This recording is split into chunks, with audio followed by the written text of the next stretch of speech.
Sonic Boom was a spin-off to the Sonic franchise that came to be in 2014, and arrived with pretty mixed and mostly harsh reviews. The franchise featured the likes of the television show, 3 video games, and a new comic series from Archie Comics, plus a brand new toy line from Tommy. Sega had banked quite a bit on this brand new vein of story and this interesting take on the Blue Blur and his pals. But with really poor designs and very ambitious ideas, the franchise ultimately floundered, despite the television series being a bit of a saving grace. So today we're diving deeper into Sonic Boom with our top 10 Sonic Boom surprising facts.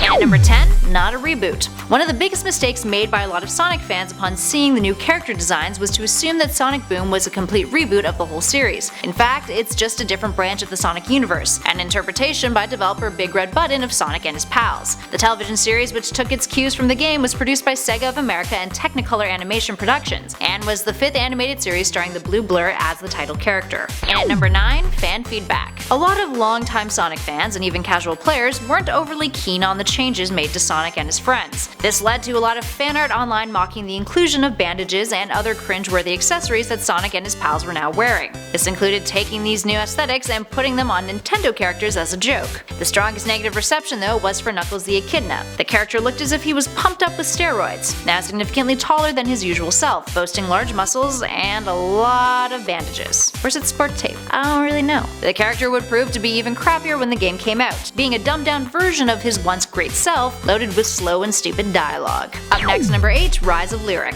The first Sonic Boom game to be released was Rise of Lyric. Initially, when pre-release demos of the game were featured at the 2014 E3, there were some mixed reviews. Yet a few publications like Destructoid still nominated it for Best Platform and Best of E3 awards on their individual sites. Others like Game Central panned it, stating that the worst game in the lineup of E3 was Sega's Sonic Boom, which, I quote, was so unspeakably awful we couldn't even force ourselves to play through the whole demo. The latter review was the most telling for what the kind of reception the final release of the game would receive, with critics ripping on it for its horrible level design, dull combat, terrible camera, broken graphics, and serious bugs, with some even calling it the worst game of 2014. Up next at 7, the lowest selling games. With reviews like that, it should be no surprise that Sonic Boom, at the time of its release, was the lowest selling Sonic game of all time. Released in the depths of Sega's financial report that year, it was noted that Sonic Boom Rise of Lyric had sold only 490,000 copies worldwide, on both the Wii U and 3DS combined. Compared to the 15 million copies that the original Sonic the Hedgehog game had acquired over the years, it's a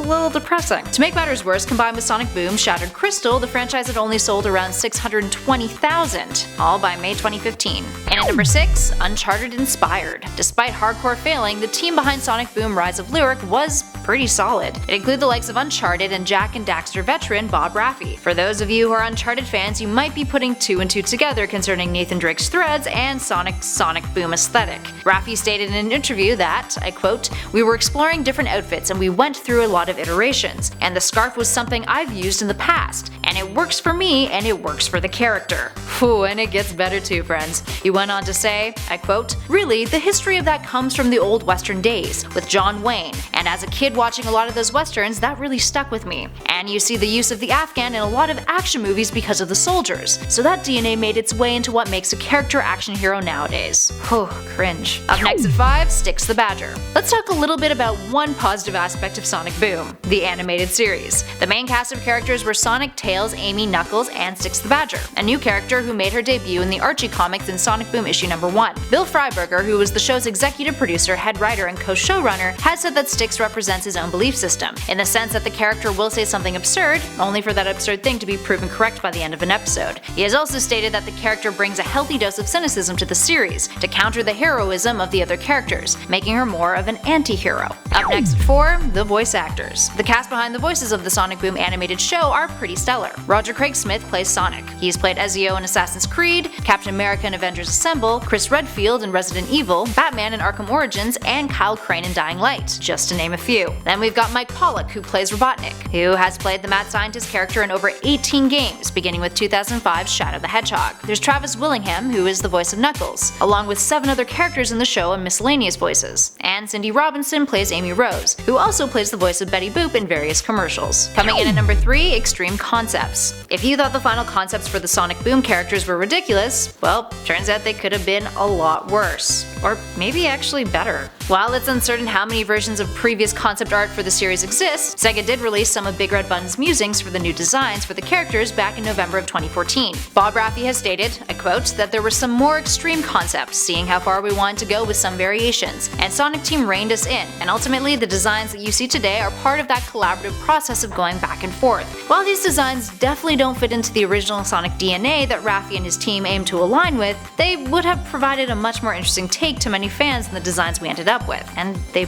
probably would have been mocked a lot less. Can't please everybody though. And at number 2, Westernized. We mentioned earlier that developers Big Red Button were spearheading Sonic Boom. So why did Sega choose to give Sonic over to a Western company, rather than create the new branch with Sonic Team? The reasoning behind the switch up was because Sega wanted Sonic to be more appealing to Western audiences. Takashi Iizuka, who is overseeing everything at Big Red Button, said in an interview that, I quote, as part of completely thinking about the West, we wanted to make sure we had Western game developers and make it a part of Western television. We wanted to make sure it was developed best for Western audiences primarily. This was very important. And last but not least, in at number 1, what went wrong?